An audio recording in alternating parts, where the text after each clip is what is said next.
Manchester United's Premier League campaign suffered a nightmare start after, should I say, a horrific defeat to Hull City in the MKM Arena. Michael Carrick's side were beaten 2-0 by newly promoted Hull City. Now, Shemi Ajayi and Noble Mendy struck in the first half as Hull, despite missing 10 players through injury, produced a vibrant display to stun United at the MKM Stadium. The defeat is a major early setback for United, who finished third last season and are expected to challenge for the title. Carrick has urged his players to remain composed, but the result raises immediate questions about whether United are ready to compete with champions Arsenal, who began their title defence with a convincing 3-0 victory over Coventry. Tottenham also endured a miserable opening day, suffering a heavy 3-0 defeat away to Brentford, despite spending more than £200 million on new players during the summer. Keane Lewis Porter and Vitaly Janelt gave Brentford a 2-goal first-half lead before Michael Carrick added a third after the break. Elsewhere, Crystal Palace lost 2-0 at Everton in Pierre Sarge's first game in charge, while Oliver Glasner's Nottingham Forest also began the season with defeat, losing 1-0 at home to Leeds. Ipswich, meanwhile, marks their Premier League return with a 2-1 dramatic win over Sunderland. Joining myself and Ibitayo in this conversation is a very good friend of the house, sports journalist Robbert Wheeler. Robbert, a very good morning to you. It's always a pleasure to have you on in the game. Let's get straight into it. Manchester United were expected to challenge for the title, but losing 2-0 to a newly promoted Hull City side is a huge warning sign, if I'm not mistaken. How much should Carrick be concerned by what we saw? I think he should be very concerned. Obviously, he did well taking over from Ruben Amorim on a caretaker basis last season, but Man United have had a history of caretaker managers doing well, but when they get the permanent job, it doesn't really work out. I think they are probably a bit reluctant to give him the job after what happened with Ole Gunnar Solskjaer, but it's still early days. It's only the first game, so it's a big reality check for United. But yeah, I think the hopes that they could challenge for the title have gone already.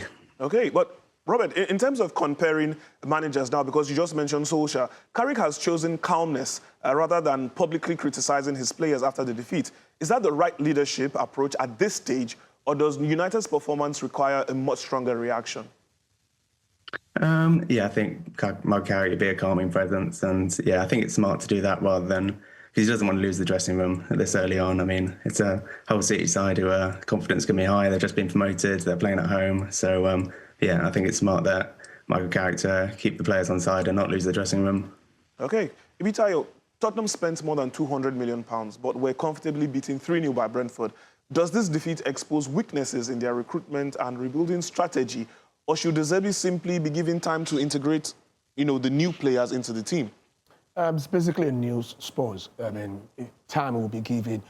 Sign the right players. I think everybody agreed. He signed the right players, square pegs and square holes. It will take time to build that team. Tottenham Hotspur, 2 seasons in a row, they battled relegation. It's a change of mentality for some of those old players. And some of those new players didn't start out rightly. Some are not fit to start. But eventually, I think Tottenham will do better than they've done in the last 2 seasons. So it's like Wheeler actually pointed out, like Manchester United, it's still early days. It's too early to press the panic button now. Give him time, he will definitely work it out. Okay. Robbert, Arsenal have already opened their title defence with a convincing win. After the contrasting performances from Arsenal, Manchester United and Spurs, is it already possible to identify the teams most likely to challenge for the title? I'm not sure you can after one game, to be honest, albeit Arsenal look well in the Community Shield as well. They do look very strong. And of course, we've still got Liverpool and City still to play. So, yeah, after one game, I think it's probably a bit too soon. But Arsenal, they have looked very strong in their Community Shield, being Man City and on the game on Friday night as well.